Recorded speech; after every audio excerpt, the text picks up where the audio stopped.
Hey everyone, welcome back to another powerful episode of Healthy Mind, Healthy Life. Today, we are getting into a conversation that hits deep, especially for anyone who's ever lost themselves in pain, survival mode, or someone else's expectations. So, we're talking about healing as a choice, not a quick fix, not a kind of cute affirmation, a bold decision to return to the woman you were before the heart, the woman who existed before heartbreak, before trauma, before generational patterns shaped you into someone smaller than your truth. And to walk us through this powerful transformation, I have got a lovely guest. Please welcome Karen Michelle. So, welcome to the show. Thank you. Thank you. Amazing. So, dear listeners, before we delve deep into the discussion, I'll quickly love to introduce you to Karen. So, Karen is a transformational coach who helps women move from survival to sovereignty. Karen's work blends embodiment, positive psychology, identity reclamation, and deep generational healing. So, she's the coach who doesn't just help women cope, she helps them rise, remember who they are, and step back into their inner authority with clarity and self trust. So, today's episode is for the woman who's tired, uh, tired of being strong for everyone else, the woman who wants her voice back, the woman who knows healing is possible but doesn't know where to begin. So, welcome to the show, and it's really an honor to have you here today. Thank you. I appreciate the invitation to be here. Amazing, amazing. So, Karen, like so many women wake up one day and feel that I don't even recognize myself anymore. In your work, what's the moment that usually signals she's disconnected from the woman she used to be? What do you have to say? So I would say women mostly realize that they are not the woman who they used to be when especially they take a look at themselves. You get this feeling that nothing you do is making you have some sort of a fulfillment, life fulfillment. The jobs that we seek, the relationships that we form with friends and loved ones, there's still a missing part that you're not being true to yourself. And so we always try to figure out, is it somebody else that's making us feel this way? Or, our spouses are not making us happy. But really, the happiness comes from within ourselves. That is the first clue that most women can follow in knowing that, you know what, there's something missing in my life. So, and when that moment hits, what's the first thing she actually needs? I mean, not the pull yourself together advice that she's used to hearing. What do you have to say? So I'll say the first time that any woman experiences that, she needs to stop. She needs to take a breath, look herself in the mirror, and try to figure out what is causing her to feel that way. And I will tell you this, most women find that th- children have either left from home and now they don't know who they were before they had children, or they're in a relationship that they're so consumed with the other party and they lost themselves along the way. Sometimes it can be trauma in their lives, um, but for the most part, you have to stop, breathe, take a look in the mirror, and try to figure out where this is coming from. More than likely, it's coming from somewhere deep from within that woman or that person. And now it's an opportunity for her to try to expand and try to figure out where she lost herself, what has been taken, whether it was trauma, whether she needs healing. She needs to start her healing journey. That's the first place that she needs to start.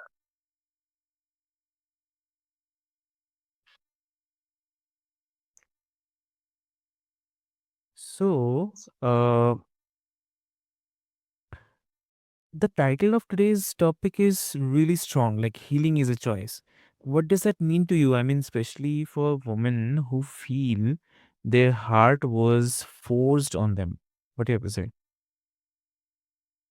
So healing is in fact a choice, right? A lot of people, not just women, we walk around with disappointments, we walk around with anxiety, we walk around with so much trauma that a lot of times we build these walls to cover it up and protect ourselves from other persons, but you're just damaging yourself even more. And the reason I say healing is a choice because the woman or the individual has to look at themselves and say, there's something going on with me. I'm still I still have that hurt buried deep within. I'm still carrying, I like to call baggage around, baggage of hurt, baggage of disappointment, baggage of loss even. Um, and so what do I do once I realize that? You have to make the choice to either say, you know what, I'm gonna let this baggage go and I'm gonna start trying to fix the issues that I find within myself, or you can continue walking around and be oblivious to what's going on or pretend as if you don't know what is going on. But I think it's time for us as human beings, women, men, it doesn't matter who you are, it's time for us to be real with ourselves. It's time for us to wake up out of our slumber and do the inside work. We're so quick to point out other individuals that have issues, and we see other people all the time and their issues and their problems, but we never seem to grasp a hold of our own issues, our own underlying issues, our own deep buried trauma and problems that we have. And I would say that that's probably what we need to do as people. Yes. So, and is choosing healing the same as choosing forgiveness, or uh, those two are very different things? What do you have to say? They're different words, but ultimately, I want to say they go hand in hand, right? Because once you decide that you want to start that healing journey, well, then forgiveness now is going to take over because you can't possibly begin the healing, moving forward into your healing without going back and finding out what the issues are, one, but also forgiving the people or, the person that caused that trauma, that caused that disappointment in some instances, right? So you have to forgive them, even if they don't want your forgiveness, even if they say to you, I don't know what I need to, what this is all about, because a lot of people will never recognize the hurt and the trauma they've given to you. They only see what was done to them. And so forgiveness plays um a role with the healing journey because you have to learn how to let it go by forgiving whomever did the damage to you or the issues, but also moving past that forgiveness, whether they've forgave you or not, or whether you forgive them or not, you have to forgive them and move on, regardless of what they think, regardless of, what they said they want to contribute to that. You can't allow anyone to hinder your healing journey. That is solely on your shoulders, in your hands alone. No one else is responsible for that. And so forgiveness has to start with you. You have to be able to forgive yourself first, and then going out there and asking other persons, just simply saying, "Hey, I forgive you for whatever happened between us, or whatever issues that we may have. I forgive you," and just walk away and just leave it. And leave that baggage with them unless the other person is ready to explore. But most of the times I can tell you that most people they're not. And so we just have to learn how to forgive ourselves and move past our hurt and trauma. Got it. So, yeah, I understand. That's a game changer, I would say. And healing doesn't require pretending the harm didn't happen. So that's true. Yeah. Yep. And yeah. So you talk about the helping women move from survival to sovereignty. Um, what does sovereignty look like in real, I mean, everyday life, not on kind of Instagram quotes? Well, um, for healing and sovereignty, it looks like peace to me. It looks like peace in everyday life. And I think just being able to have peace within ourselves, knowing that, you know, whatever's gonna happen, it's gonna happen, right? The universe or God, whatever people believe in, um, Mm. has already orchestrated your destiny. You already have a path for you. And sometimes on that path, or on the journey we call life, we tend to move away in from the direction that we're supposed to be on. And we get caught up in everyday negativity, low vibrating people. We get caught up in the chaos and even the news. We get caught up in that stuff. And we carry it in our spirits and we tote it with us.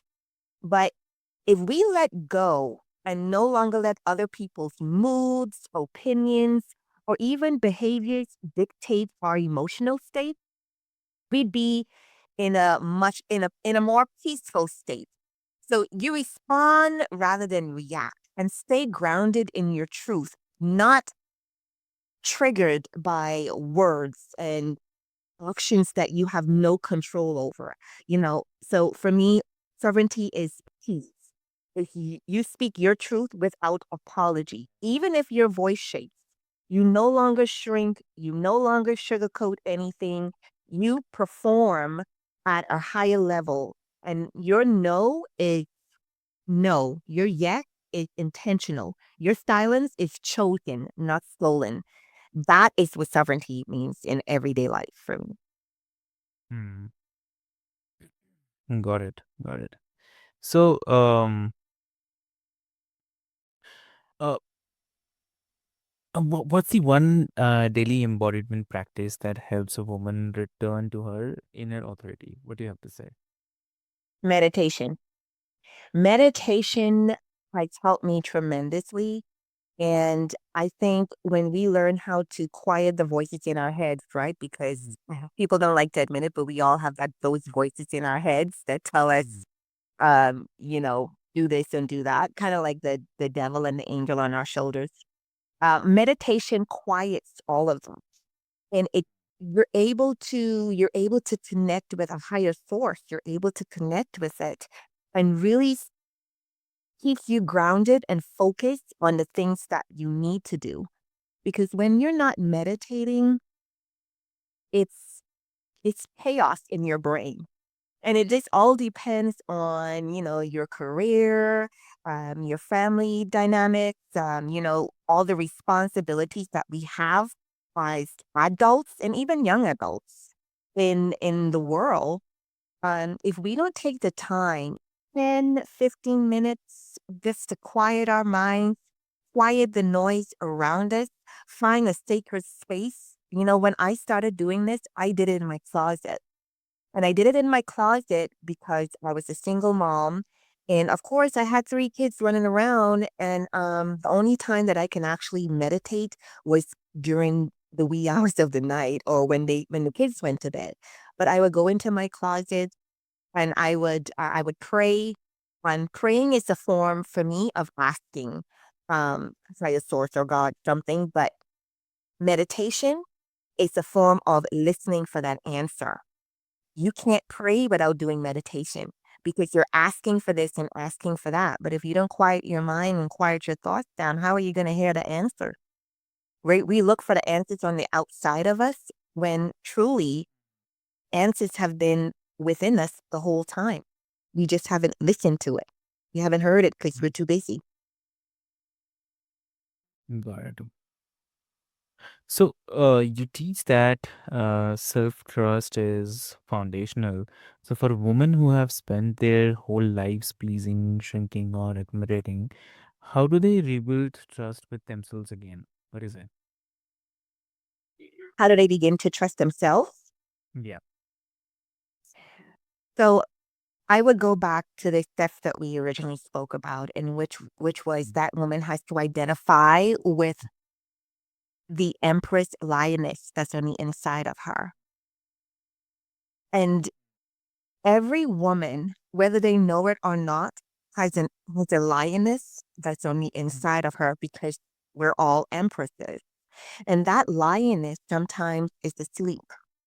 That empress has a throne, but she doesn't understand that she belongs on that throne because she's been catering to everyone, because she's been drinking to fit in to into a society or into a group that she's not meant to fit in, right? So because we want to fit in so much, we shrink ourselves. But now it's not the time to do that. Now is the time to soar like an eagle. Stop. Like women need to understand how to stop trying to fit in with chickens when you're an eagle. Now, if you're a chicken, right, that's you fit in perfectly. But if you're an eagle and you know you're an eagle, you know that there's so much more that life has for you. There's so much more that you have to offer. Then you got to stop shrinking. You have to look inside of yourself, realize who you are, recognize the lioness on the inside of you, and sit on your throne. Sit on your throne, whether someone invites you to sit, because you don't need permission. You don't need permission to sit on your throne. You don't need permission to speak your truth. You don't need permission to live your full life potential. And that is the first thing that we need to recognize. Got it. So, what advice would you like to give to the listeners today? So, the advice I would like to give listeners, especially women, because I find that society loves to put women on a lower level, but we're really not. A lot of women look for relationships and they're told that, their spouses are higher than they are, but you want someone that's aligned with you. Know your worth. Know who you are as a woman. Know who you are also as a person. Because once you know who you are, you won't ever let anyone talk to you crazy, try to treat you less than. You won't you won't feel subjected to being put on a lower level. You will rise. You're the empress that sits on her throne, and everybody knows that the empress that sits on her throne, she's next to an emperor. Yes, however, her lioness is the reason why she's sitting on the throne with confidence, with sovereignty, with prestige. And we have to learn how to carry ourselves as such. So that would be my advice. Know who you are first as a woman and as a person, and move so that the universe can shift and you be able to be redirected on your throne. Got it. So, dear listeners, Karen just delivered a masterclass in what real healing looks like. Though healing isn't a passive, it's not accidental, it's a choice every day. I mean, to come home to yourself, claim your voice, and rewrite the patterns that tried to shrink you. So, uh, if you are listening and you feel that pull, that whisper saying that there's more to me than what I survived, and just Yeah. notice that your healing doesn't start when life stops hurting. It starts Right. when you decide you deserve to return to the woman that you were before the heart and uh, evolve beyond her. So, if someone wants to connect with you, what will be the great medium to connect? So, I'm also a transformational life coach, nonprofit founder of the DOE tribe. It stands for Daughters of Enlightenment. There, I encourage women to, I want to start a movement, right, of women where we have a village that is able to help us. So you can connect with me at doetribe.org. I'm also on YouTube at Karen R.F. Mitchell. And my podcast is The Empress Lioness. And you can visit me on our website Mm. at theempresslioness.com. Perfect. Great. So, dear listeners, I'll put all the links into the show notes for easy reference. And with this hope, this is your host Avik, and this is Healthy Mind, Healthy Life. Um, take care of your power back, honor your healing, and remember that you were never lost. You were buried, and now it's time to rise. So, thank you so much. Thank you.